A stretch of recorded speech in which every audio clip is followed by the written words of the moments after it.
What up, though? What up? What up, everybody? What up, everybody? So we back again for another episode of Dominant Effect. Got Archbishop, got Mike Ball, and we got Aaron Olinger. And before we top this show off this time, we got we missed a week because of Hurricane Milton. But we're gonna talk about that a little bit. It's kind of one of the points of this show, but we're gonna hit it in that a little bit. But before we get into all that, we're gonna find out what everybody been up to this week. So we'll start with Aaron first. What'd you end up doing this week, brother? You had Oh, a week hiatus from having to do this. right, So right. Well, this weekend I had a karate tournament I attended as a vendor, and my daughter went and worked it with me, and I got to spend the day with family. So I had a good time just spending time with her and watching all the kids compete in the competition. Nice. that's Yeah, cool. with That's cool. with me on my side, it's just been really just I can't walk still, so I probably got another, if I had to guess, because it keeps backing up a little bit week by week. It's probably going to be about 2 more weeks. Nonetheless, I've still been having a blast. I'm going over to the neighbors. We're doing big mega bonfires with like 3 different trees and shit. It's been a great time.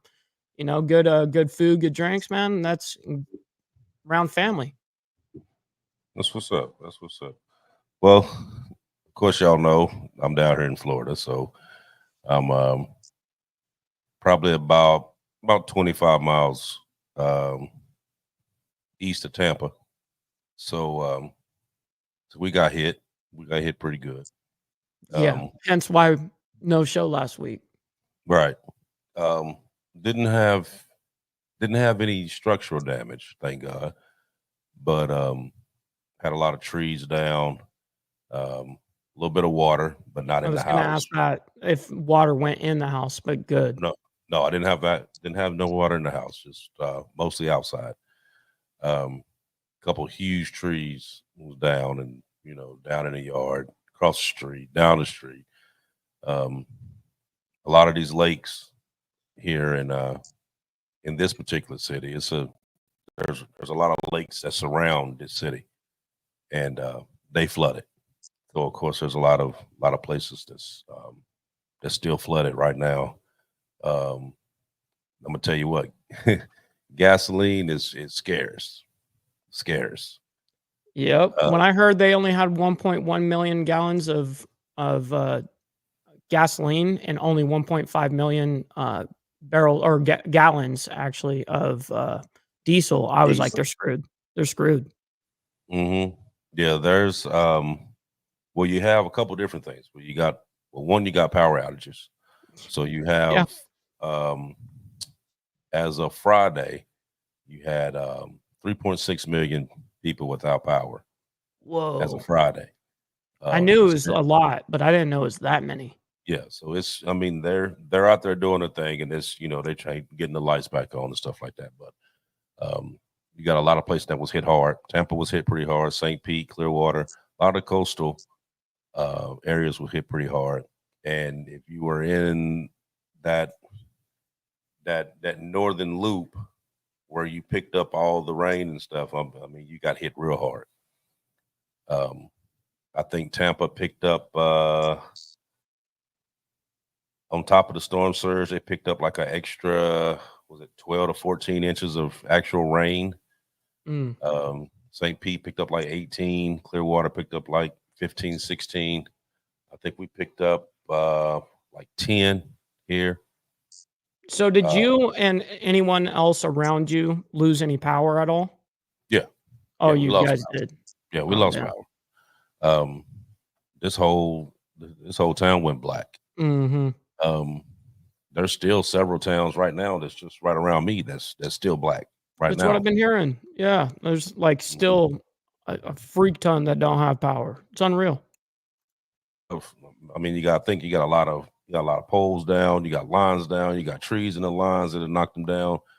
Um, the when I was out the other day looking for gas, and mind you, I had gas here for my generators and stuff like that, but um, I'm just driving around, and there was maybe like 2, 3 spots that had gas, and you had hundreds of cars lined up. I mean, they're lined up on both sides of the road, going all the way down the street. I mean, people out, um, they arguing and fussing and fighting, trying to, because thinking somebody getting ready to cut in front of them for they can to get gas and all that stuff. It was crazy. Um, I didn't even need gas at that point in time, but I just wanted to sit there and just kind of watch it. You know what I mean? Just to watch exactly how people act when you have a situation where there's something that's no longer plentiful, like gas. Right. All of a sudden, you might have some things being shown and drawn, and Right. to Like, be all out war. right, right, exactly. So you had a couple different things going on. You had the gas situation, and you had the fact that people didn't have power. And just to see how people would react, you know what I mean? Because we talk about this stuff all the time about when disastrous things happen and stuff like that, how people respond to it, whether you're ready for the situation or you're not, and you're going to be running around here scavenging around trying to, fend for yourself, get the stuff that you need or whatever, when you could have got it a long time ago. Right. Don't wait last second like that. Right. Jeez. And you can see that a lot, but I did see, like, even with some of the spots that they had, when the power came back on in some of these spots, you seen people ripping and running up and down the road. But the funny thing was, it was like, okay, there's still no gas. So why you ripping and running up and down the road? You trying to, Right. I mean, literally Walmart was wall to wall people in Walmart. There were so many cars in Walmart that you couldn't even get into the parking lot. Why? That's ridiculous. Oh man, that's Why? ridiculous. You know what I mean? Why would you Yeah. go in there like that? You know what I mean? Now, especially being the fact that you don't have gas. Yeah, learn how to conserve some stuff. Like That's why just because you have a tank right this second doesn't mean you should floor it everywhere you go. exactly, exactly. I ended up, when I got gas the first time, I had to literally go, believe it or not, 80 miles south to get gas. No shit. 80 miles south. 80 miles? 80 miles south to get gas, because there was nowhere, no gas stations whatsoever. You go by, everything taped up, bags on the pumps, whatever. You could not get Did nowhere. you start calling them ahead of schedule? Like, But you was hey, calling them, but nobody you had guys it. got You just had to anything? just, Nope. right, you just had to just scavenge around and see who had it. That's You know what I unreal. mean? And then you even went to spots where, you see people at the pump and you're like, oh, okay, they got gas. And you pull up and you be like, is it gas? No, ain't no gas. No, there ain't nothing. Why you sitting here? Why you sitting at the pump? You pump faked me. Gas. Right. Yeah. Yeah, but it's been crazy. But there's so much stuff that's been going on. And you notice that these storms has been intensifying. They've been, bigger, more grander storms, causing way New more destruction. records. I Yep. mean, record breaker storms. So one of the things, and when you start talking about manipulating storms and stuff like that, people say, oh, that's just a big conspiracy theory. And rightfully so. When you first hear about something like that, you be like, oh Lord, they're getting ready to make up this conspiracy theory about the government coming in and making these storms. But today we're going to prove to you that not only this not a conspiracy theory, but this stuff has actually been going along for a pretty long time. They've been manipulating the weather. They've been manipulating these storms, and they've just gotten good at it. And then we're going to talk about the reason why it's possible as to why they're doing it. So this is our focal point for the evening. So we're going to hit it running. There was a documentary that I listened to the other day, and there was a guy there by the name of Dane Willington, and he's a geoengineer, and he's dealt with this for well over 25 plus years. And he was talking about throughout the time, how even back until the early 1900s, that they were coming up with ways to manipulate the weather. You know, it's gotten way more advanced now than it ever was then. But if you go through and look, there's well over 200 different patents that's filed that's dealing with weather modification, weather manipulation. Now they're using it more towards using more frequency-based equipment, rad radar, HARP, other different new generation equipment that they're using, that they can not only strengthen the storm, but they can also direct it into the path that they want it to go. Wow. Now, I didn't believe this. When I first read it. The first thing I thought was blatant conspiracy theory. But I got a video that I'm gonna play right quick. And this is back from 2013 when he had one of the prominent scientists. And I know when you see this scientist on here, a lot of people are gonna know who he is because he's been on several shows, several documentaries throughout the years. So I'm gonna play this one here, and then we're gonna pick it up from there and start chiming in from this point. Okay. Climate change yesterday, and now we're learning that scientists and researchers are looking at how to change the weather on purpose. That's right, lasers now could one day manipulate rain and lightning. CBS This Morning contributor Michio Kaku is a physics professor at City College of New York. Professor, nice to see you. Extraordinary seeing Al Gore and Bill Clinton there together with Charlie, wasn't it? That's right, yeah. Yeah, they did not get into this discussion, No. though. But it is fascinating. I mean, lasers, really, to change the weather? That's right. Well, as Mark Twain once famously said, everyone complains about the weather, but no one ever does anything about it. Well, instead of doing a rain dance, we physicists are firing trillion-watt lasers into the sky to actually precipitate rain clouds and actually bring down lightning bolts. This is potentially a game changer. But this is experimental. It's experimental. However, in the laboratory so far, it works. When you have water vapor and you have dust particles or ice crystals, you can precipitate rain. It condenses around the seeds. These seeds can also be created by laser beams. By firing trillion-watt lasers, you rip apart the electrons, creating what are called ions, and these ions act like seeds, like dust particles, bringing down rain and even lightning. Katie, go ahead. Well, this fascinates me in part because, too, I remember reading the stories that China had used this during the Olympics, that the USSR had used this after Chernobyl to create rain clouds. I mean, did those really work then? We have some of these capabilities now? Inconclusive. Even in the 60s, the CIA used this to bring down monsoons during the Vietnam War, to wash out the Viet Cong. Governments have been playing with this thing. Alleged to. Alleged to, right. Yeah. Now, realize that for decades now, these governments have been alleged to have experimented with weather control, but nothing conclusive. This time we're bringing in the laws of physics rather than simply waving our hands and uttering mumbo jumbo. We're actually using trillion-watt lasers now. And in the laboratory, sure enough, they precipitate rain out of water vapor.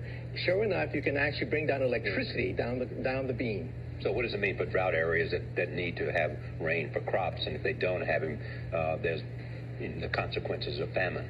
Well, the bad news is if it's a clear blue sky, it's not going to do anything at all because it only takes water vapor that's already in the air and condenses it. However, for floods, for agriculture, farmers, for people planning wedding parties, football games, you name it, outdoor events and agriculture and flooding and even hurricanes, all of them could be subject to weather modification. Incredibly interesting, Professor Michio Kaku. Thank you so much. That was talked about in 2013. Right. You know, and like I said, I guarantee you probably about 90% of the people that's watching this would have no idea that even took place, that particular Event. report even happened. Mm-hmm. Okay, so that's just to show that, number one, this is not a conspiracy theory. Just wanted to put that out there. That's why I played that one first. Makes But sense. the first, like I said, there's different ones, but there was one in particular that stood out, and it was one that was called Project Cirrus, and this was back 77 years ago. Happened back in 1947, where you had General Electric did a project to try to weaponize the weather, and so what they did, of course, like I said, of course, everybody denied it for like 12, 13 years. They denied this even took place, but it did. So what they did was they did this project to try to weaponize the weather, thinking that they could add something to the wall to be able to decrease the temperature of the wall to make it, gain pressure or lower pressure. Sure. To be able to do what they wanted to do. So they took Meaning in control of direction, like they're right. controlling the direction of the pressure. Right. Be able to actually like take a storm, build it, and then send it in the direction that you want it to go. Unreal. So they went through with airplanes and they dropped 180 pounds of dry ice and silver iodine into the clouds, into the actual storm wall of these clouds, into this hurricane that was sitting out in the Atlantic. Wasn't even heading this way. Okay, it was sitting out in the Atlantic, which right now we got a hurricane that's sitting out in the Atlantic right now. That's just going on by this business. They ain't even coming nowhere near here. So they went through and they dropped this stuff into these clouds. What happened? That hurricane intensified, and instead of going on about his business, it changed course and came in and hit Savannah, Georgia. Now, once that happened, of course, like I said, GE denied it for a long time because a lot of people was blaming GM, saying, I mean, if y'all wasn't doing this storm never would have came here because it was way out into the Atlantic. It didn't even have no inkling of coming this way until they manipulated it. Weird. So that was one of the first actual documented ones that they can go back to and say, like, okay, this started at this. What was the name of that storm? That particular one? I'm trying to think. You know what? I don't have it. Got you. I don't have it. The name of the actual storm that they had on it. Let me see. I think, well, you know what? Probably so. I can pull it up and try to find it because I know that storm there happened October 14th, 1947. 1947. Wow. In Savannah's in So Savannah, crazy. Georgia. Yeah, so it's stuff that they've been doing it, little experiments here and there, but it's gotten to the point now that new technology, new different ways of doing things, and they're able to broaden it and make these storms even bigger and more robust than what they had before.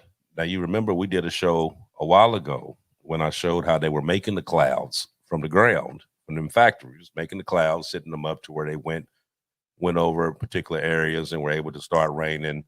And they said they was using that for like drought situations and stuff like that.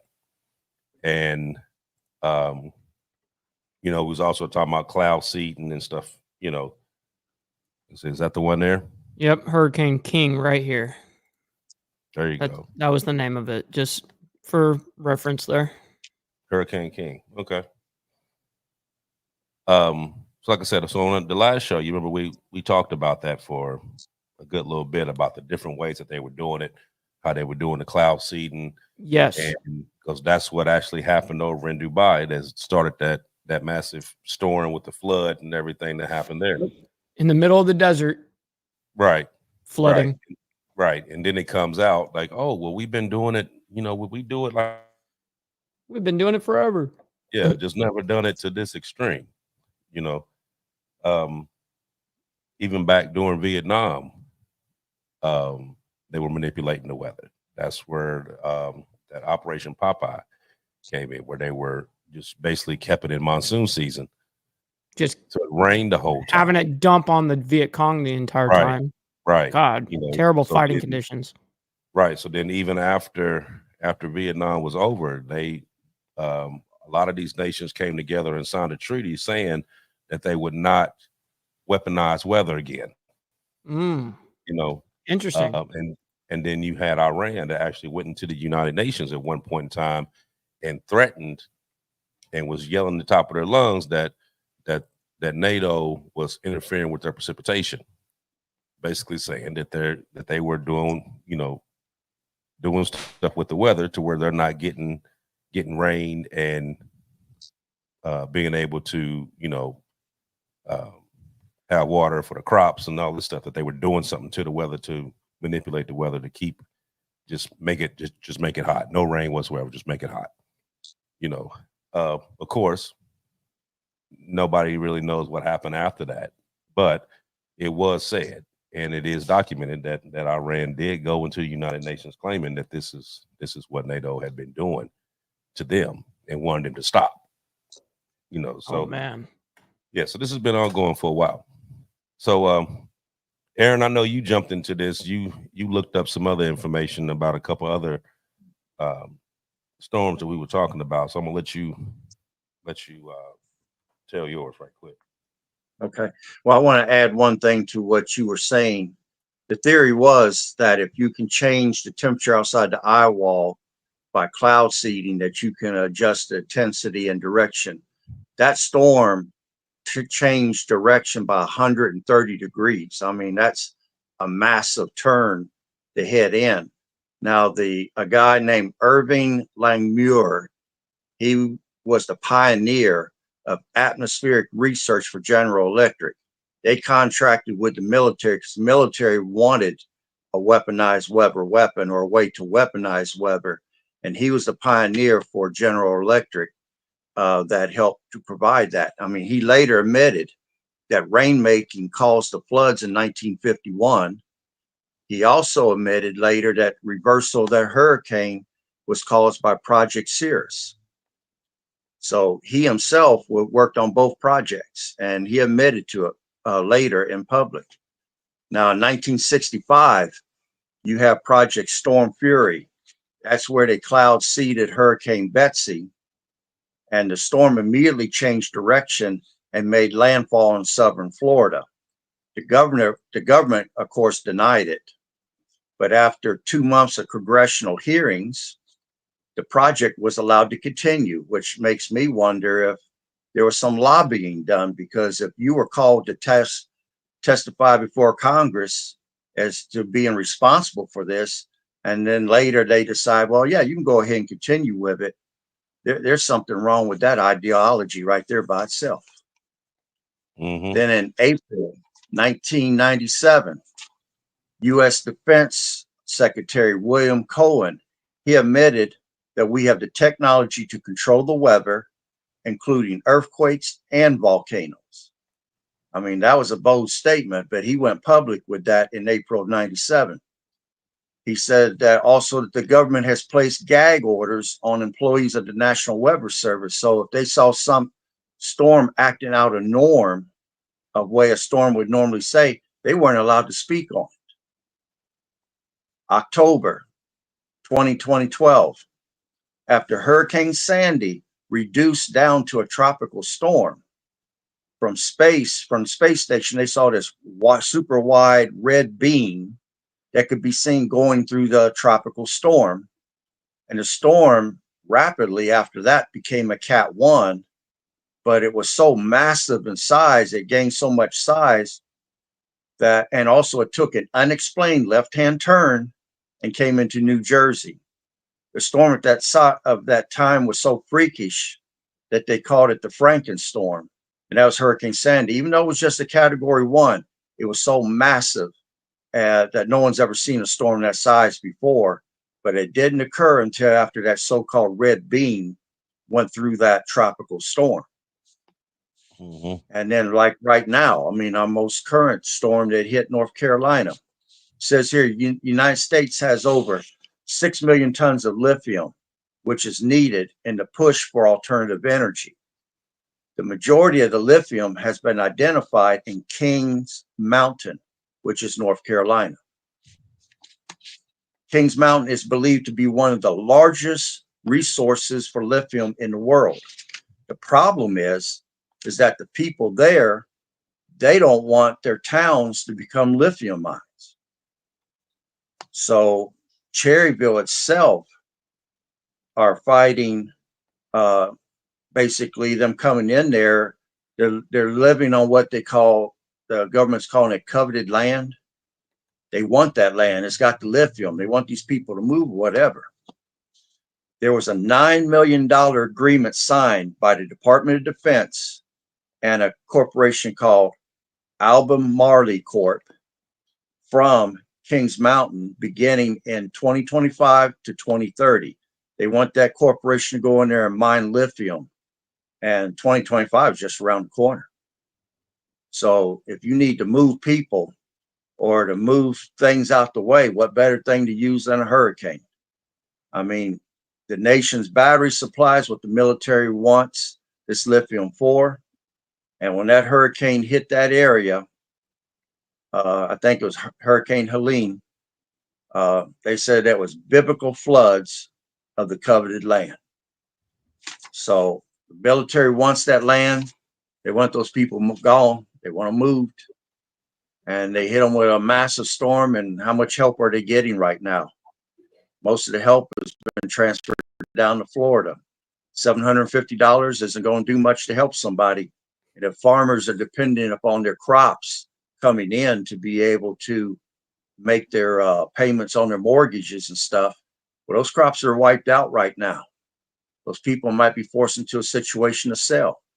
And then how many of them up in those mountains didn't have homeowners flood insurance, because in the mountains you don't flood. So where's the money going to come from to rebuild? And if people can't rebuild, what are they going to do? They're going to move. They don't have any other choice. So that's a way of getting land without having to pay for it. Just put them on hard times and they have no choice. They lose it. But I'm going to stop there, Bishop. Well, you know, with the fact that you did have this flooding there, okay, and this is the same thing that happened to any place where there's been destruction. So you can go back to Maui, you can go back to even here in Florida. You know what I mean? Florida get hit all the time. You know what I mean? Especially usually is up in the Panhandle, right into that belt area there, where it's there's one particular area there that is not a lot of population wise, but it's a lot of land mass there. But you have a lot of these developers, you know, hashtag BlackRock, hashtag Vanguard, that be going to these places when these destructions take place, and they buying all this property for pennies on the dollar. Now, let's go back a second.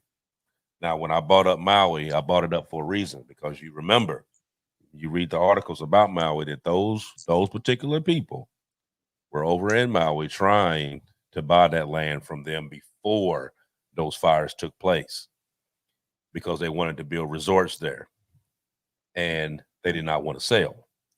Well, then all of a sudden you got this fire, which wipes out half of it. And then they come right behind it and was like, oh, you know what I mean? You done lost everything. You know what I mean?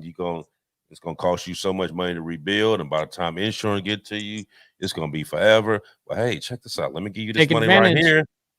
Let me give you this money right here. You sign this paper right here. I'm going to give you a check. I'm going to give you a check right now. And now you got that property. So what are they doing now over in Maui? Building resorts in the same spots that was once belonged to families that didn't want to sell from the beginning. They got what they ultimately wanted. Exactly. And they're going to do the same thing in North Carolina, because they knew that that new deal was getting ready to come up in 2025, because not only did they get $250 million in grants to go through construction of those mines, which happened to be right outside of Asheville, but BlackRock itself bought in $2.2 million in shares with that lithium company for when this started. Okay. And then how is it that just happens? You know, I mean, this is like some old coincidental stuff that we're talking about here. that 3 days before this storm even happened, that this company submitted permits to mine in that particular area. 3 days before. It was 2 weeks before when BlackRock came in and bought $2.2 million in shares. Wow. It was 2.5 weeks when they just finalized the $250 million in grants to be able to do the mine. And this particular area was also the same area that these same developers was going there trying to buy people out that did not want to sell. So they still got what they wanted.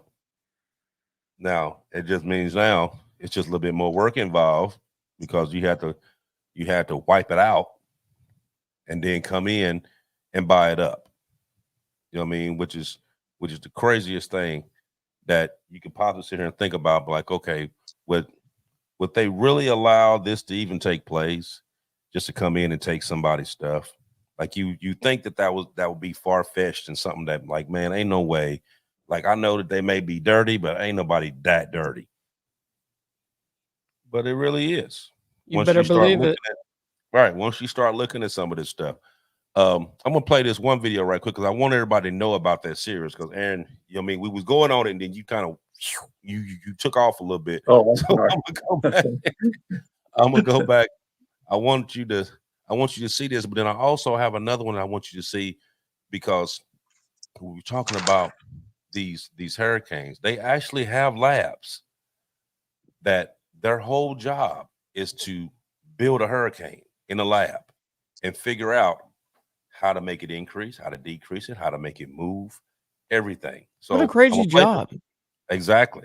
So I'm gonna play the first video. It's about a minute long. It's talking about the Project Cirrus, so people understand, like, okay, this is proof that they have been able to manipulate this weather. And then I'm gonna show you the other one that shows these people actually making these hurricanes in labs. So back to back. Yes, sir. Cool. Project Cirrus is the first official attempt to modify a hurricane. It was run by General Electric with the support of the U.S. military. The official theory was that by changing the temperature outside the eye wall of a hurricane, which they did by seeding the clouds with various compounds such as silver iodide, a decrease in strong winds will result. On October 13, 1947, Project Cirrus targeted a hurricane heading out to sea. Approximately 180 pounds of dry ice was dropped into the clouds. The crew then reported a pronounced modification of the cloud deck, and the hurricane abruptly changed direction and made landfall near Savannah, Georgia. The public blamed the government. Irving Langmuir, who pioneered General Electric's atmospheric research department and admitted that the project was about learning how to weaponize the weather, also claimed the reversal of the hurricane had been caused by Project Cirrus. But the government denied it for 12 years. Atmospheric science. What was it like when you cranked it up the first time? It was stunning. I mean, it was it was chilled. Nearly 40,000 gallons of seawater fill this tank. House uses a computer program and a single 1,700 horsepower fan to wind speeds up to 157 miles per hour. This tank is the largest wind wave facility in the world. We can generate an extreme Category 5. House and his team want to understand why some hurricanes make landfall and fizzle out, while others become catastrophes. It's the heat of the ocean that powers the hurricane. We know that gasoline drives a car, but if you didn't know how much you were pouring into the engine, you wouldn't know how fast it's going to go. What this is going to help teach you is how the gasoline gets into the engine of the hurricane. Exactly.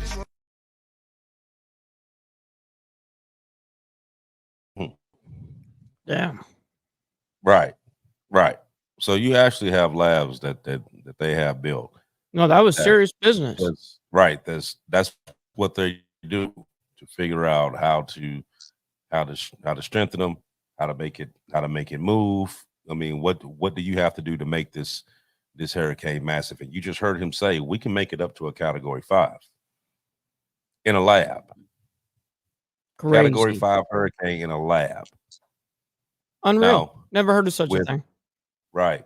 Now you notice that with this past hurricane, Hurricane Milton, that was a storm that basically fascinated every meteorologist around the world because of how it's set up.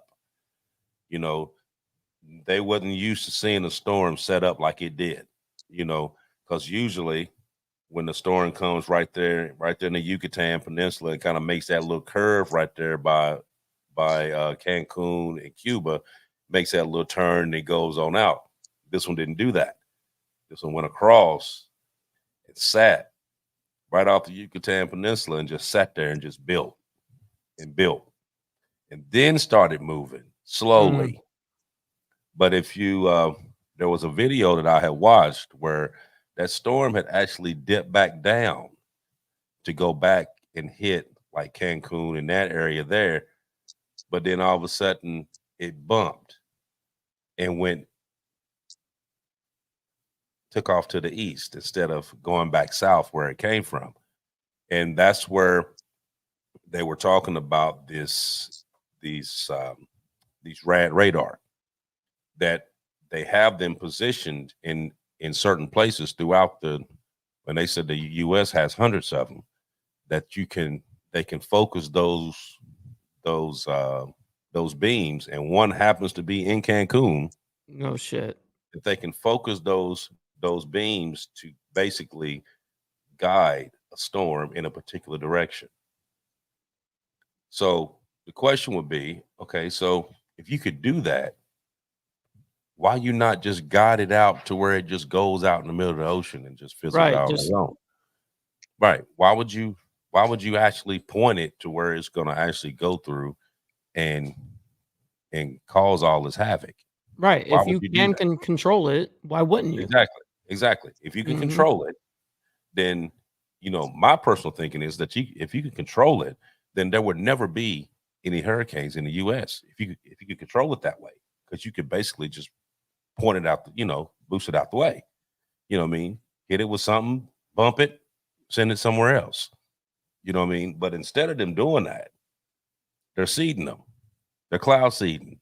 They're making these storms big. You know what I mean? That storm, they keep talking about this massive intensification. That storm went from nothing, basically, a regular storm, to a Cat 5 in 24 hours. It did. In 24 hours. You ain't never seen no storm intensify that quick. Never. Now, mind you, just like the man said, water temperature is like fuel. It's like gas to an engine. You know. Now, on one side, you just had Helene that just came through. So it pushed a lot of that cooler water that was down deep. It pushed some of it up, but not enough to where it cooled it down completely. It was still in the high 80s, high to mid 80s. Damn, that's hot out there. On the other side, it was close to 90, a little over 90 degrees. So it just sat there in fuel, stewing and spent. You know what I mean? Because it was only moving at one particular time. It was only moving at 3-4 miles an hour. Wow. It was just sitting there, just barely moving. That's why they had initially said that it was supposed to hit Florida Wednesday morning. Yes. And it changed from Wednesday morning. It didn't even actually hit Florida until late Wednesday morning. I mean, like almost Thursday morning. Mm-hmm. You know what I mean? Almost 24 hours later than what they said it was supposed to be, because it just sat there. It just sat there churning, you know. And then as it got up so far, then, of course they said, wind shear hit the tops of the storm or whatever. But when they showed that storm and they zoomed in on some of that, you could see them laser beams on the sides of them storms, going through. They've been guiding them. Why? I mean, why would you want this destruction? that you got to turn around and pay for. That don't make sense. What are you getting out of it? You know what I mean? Because you're only giving people $750 anyway. No kidding. Right. So you can be in North Carolina, you can be in Florida, and you can have your house completely wiped away, and we're gonna give you $750. All your cars, motorcycles, all your shit. Everything. Gone. However, you can go over to Texas, you can come through the border. I'm gonna give you $8,000-9,000 a month to live on. Yep.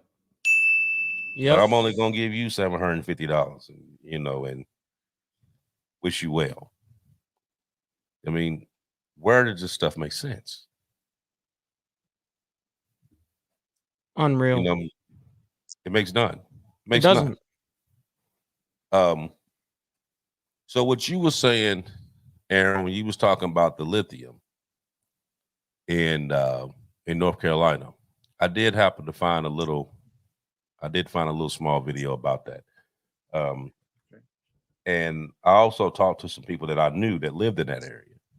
And Wow. they said that Kings Mountain you are right, that Kings Mountain is full of lithium. It is by far the biggest supply of lithium in the US.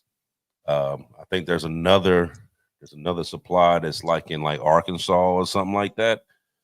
But Kings Mountain is basically loaded with lithium.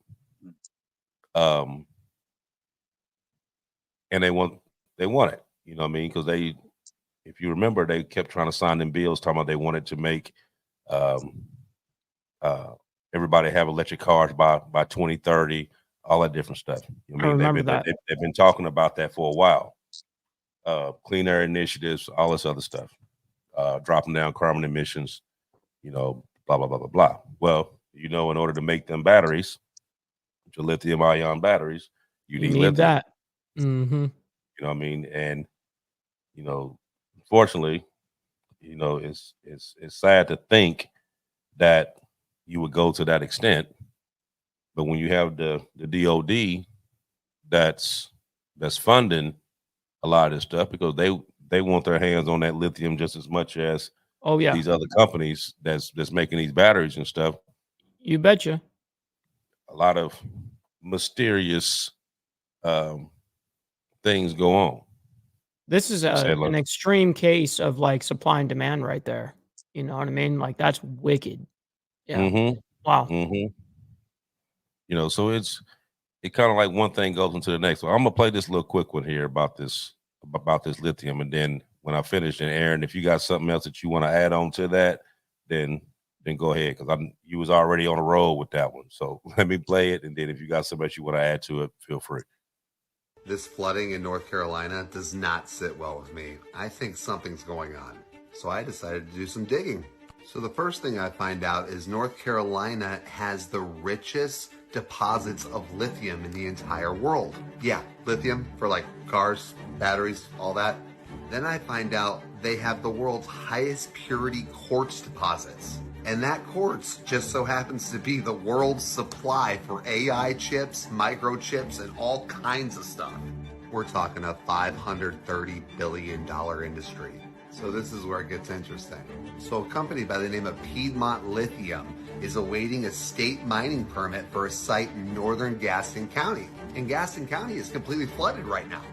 The project was awaiting zoning approval because they were getting backlash from the residents and also city officials. And this lithium mine they want would be the third largest producer of lithium in the world. And they made a deal with Tesla already. Now remember the quartz? So in Spruce Pine, North Carolina, right next to Ashland, they are wanting to expand their mines even larger. And the residents aren't having it either. Enter the floods. People, these are mountain towns. It rarely, if not ever, floods in the mountains. I would know, I grew up in the mountains in Colorado, which means none of these people have flood insurance. I mean, the media is saying biblical devastation in North Carolina, AKA the worst thing that could happen, and you're not coming back from it. Read between the lines, people. Everything happens for a reason. There's your motive. So you didn't know about the quartz, did you? I didn't personally. Yeah. When I seen that one on there about the quartz, I didn't know that either. And being the fact they were using the quartz as semiconductors for the chips and the AI, and I'm like, oh, okay. Makes sense. I didn't know anything about that. That adds a little bit more.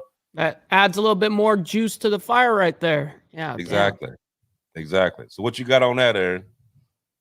Well, going back to Hurricane Milton in your area, 187 mile per hour sustained winds, 200 mile per hour wind gusts, 897 MB as far as pressure, which MB stands for millibars.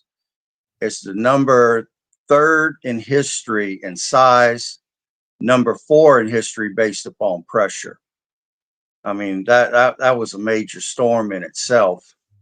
And it was moving, I believe, 10 to 12 foot tidal surges. It was moving that much water. And for me, if I lived in that area and I get hit by Helene, 2 weeks later, I get hit by Milton. And then I look at the news and they start talking about might be another one coming. Never in my life have I seen 2 storms, let alone 3, hit Florida within just a couple months. That looks suspicious as hell right there. That don't look like something that occurs natural in Mother Nature to me. And it also created record sea surface temperatures. So, I mean, there's all this stuff happening that doesn't make sense. I know I would want to move. I'd be like, oh, heck, as soon as I fix my house up, it's going to be tore up within another month or 2, and I'm going to be all over doing it again.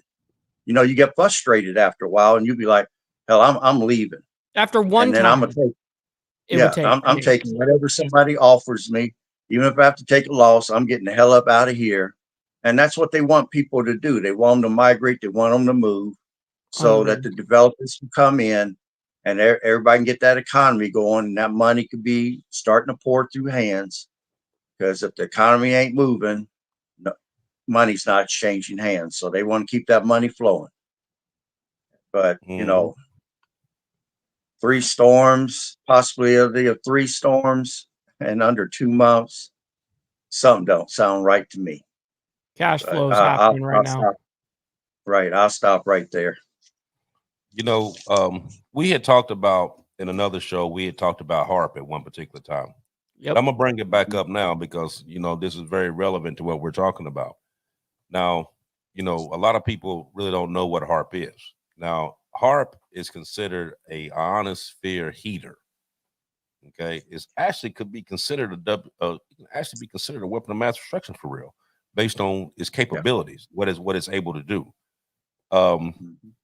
HARP can generate 3.5 to 6 million watts of electromagnetic current and send into the ionosphere.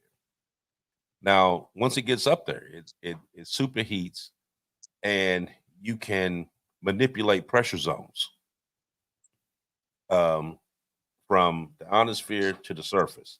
So you can make, break, or change direction to any storm around the world with HARP. You can do that. So have you noticed lately you've seen a lot of, like, you see like lightning, all, you know what I mean? You see like excessive lightning. People you say is like heat lightning, or you see like a storm and you see, you know, just both, just boom, boom, boom, boom, boom, boom, boom, all over the place, right? Where back in the day, you see a thunderstorm and you see a little lightning, and then you know, a couple seconds, you can pretty much count the seconds and you hear the thunder and be like, okay, the storm's 6 miles away, 7 miles away, based on how many seconds it took. But now you seeing lightning where it's just dropping, you know, click, click, click, click, click, all over the place. Well, that's caused by dealing with this now our atmosphere is basically considered a iodized atmosphere because of them using HARP. Okay. Wow. So you have this they did a study back at the University of Minnesota, and they said that there were 40 to 60 million tons of toxic conducted nanoparticles that was in the clouds around the world. that they have released over a period of time. And with those charged nanoparticles, along with this HARP, is the reason why the ionosphere is so electronic, it's so electrically charged. That's the reason why you're getting them chaotic strikes of lightning, that is the way it's doing now, where you getting, I mean, I've seen storms where you're sitting at a distance watching it from miles away, and all you see is just bolt, just doom, doom, doom, doom, doom, doom, doom, doom, just like it's like synchronized. How Seen it here too. But that's from having a charged ionized atmosphere. Interesting. And that's from them dumping, all this stuff. Now, a lot of people say, well, oh no, that was, that's where you go into the what is it that they were saying before? Oh man, I forget the actual term for it. It's the tip of my tongue. From the airplanes. Oh, the chemtrails. Chemtrails. There you go. And then, like there was a difference between contrails and chemtrails. You know what I mean? They were like, oh, well, that's just the evaporation coming off the plane. But no, but then we showed the videos where it showed those big tanker planes loaded down, just dumping. You know what I mean? And it was crazy to watch. Yeah. And they've been dumping. So that kind of goes right along with what we got going on now. I mean, there's a lot of stuff that's going on that, like I said, the average person wouldn't know anything about. Number one. 2, they don't talk about it on mainstream.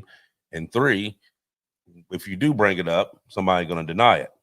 And if it wasn't a big secret, then why is there a standing gag order forbidding anybody that works in the weather service to disclose any information? It's a standing gag order that's been going on for years. No way. Wow. So if there was no secret, why you need them to shut up? You don't need a freaking gag order. Like that's crazy. You're hiding something if you're doing that. Exactly. And after there was another one that I seen on there that after 9/11, General Wesley Clark, who was the Supreme Commander of NATO at that particular time, right after 9/11, he had a list of countries that were targeted, that they were trying to figure out who done what. So they had a list of countries who they felt could be or possibly responsible for 9/11. Okay. Now, during that time, those countries that was on that list had record drought. It was like a 1 in 1,000 year drought. It was virtually impossible for all those countries to have a drought at the same time like they did, and they all did. And this is shortly after that is when Iran went to NATO, accusing them of cutting off their precipitation, because these governments know. I mean, China actually has a well-defined weather manipulation system that they've actually talked about on actual TV, that they've talked about it, that they had a weather manipulation system. So this has been going on. It's been going on for a while. They've been using it. And the only bad thing about it is that we don't know about it. And, of course, they sitting here playing God with the weather, and it's costing people their lives and their property and everything else. All the resources gone. Which is not cool at all. Okay, so what are you going to do with all these people that's, their homes are no longer there?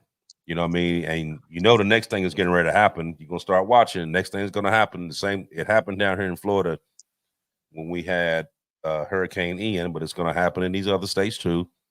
These insurance companies, they're going to start dropping policies left and right because they don't want to have to pay it. They're going to start dropping policies, and then they're going to start leaving the state entirely to keep from having to pay for those policies. You know what I mean? So you get this insurance because it's mandatory for you to have, you know, to protect your home from fire, flood, whatever else go on. But then when it happens, they don't want to pay you. You know, that you done paid your money faithfully, but they Yep. sure don't want to pay you when the time comes. No, they're the I mean, only industry in the entire world that tries to not do their job. Right. And they hit you. One more thing, Aaron. And they hit you with these high deductibles. I know a guy down here in Florida. He lives down in Fort Myers area. His deductible is $5,000. Unreal. Just a deductible. So what if you done lost your house? You done lost everything. They're not going to do a thing for you until you get them at $5,000 first. Yep. What And you got, then Aaron? you're still going to be fighting. Exactly. Right. And when a disaster's large enough, like the fires in California or Hurricane Sandy and them, if it's large enough, those insurance companies will file Chapter 11 in a heartbeat. They'll file for corporate bankruptcy, so they don't have, if they have to pay, it won't have to be as much. So that's their protection, that they can run and get government to protect them under a Chapter 11 in the event that the disaster's large enough and they want to shield some of their money. They'll file Chapter 11 quick. Oh yeah, absolutely. You know, so we're gonna sit back and we're gonna watch this and see what happens, and we're gonna play this show back if we need to, and see if everything that we're talking about right here. Let's see how quick they either prove us right or we start seeing somewhere else all the stuff that we're sitting here talking about right now coming to fruition. We're just gonna check it out. You know what I mean? But we're gonna keep this show. We're not gonna run past an hour on this show. We're gonna keep it right there. And we're gonna sit back and wait. Absolutely. So I'm gonna say mine first. I'm just gonna say, number one, I appreciate everybody come out and watch this show every week. We're gonna continue to put the stuff out there because people need to know. Period.com. We're gonna put it out. Whether they like it, don't like it, don't care, we're gonna put it out. Like, follow, share, subscribe, send a link to your people, let them check it out, let them watch. And I'll see y'all next week. Let y'all two say y'all. Aaron, you can go ahead, and then we're gonna let Mike close it out. I've said it before. We prepare well today to have a better tomorrow. Get your supplies, get stocked up on gas, anything that you use on a daily basis. Start stockpiling it. So when these disasters happen, you don't want to be out there in the chaos trying to get resources when people are out there fighting over them. You want to sit back and watch the village idiots on your television set doing what they do and just enjoy the show. So I'll stop there. With that being said, everybody, much love, loyalty, honor, respect to everybody, as well as you two gentlemen. Always a blast to be able to do the show with you guys. And we will see you guys next week in 7 days, man. Much love.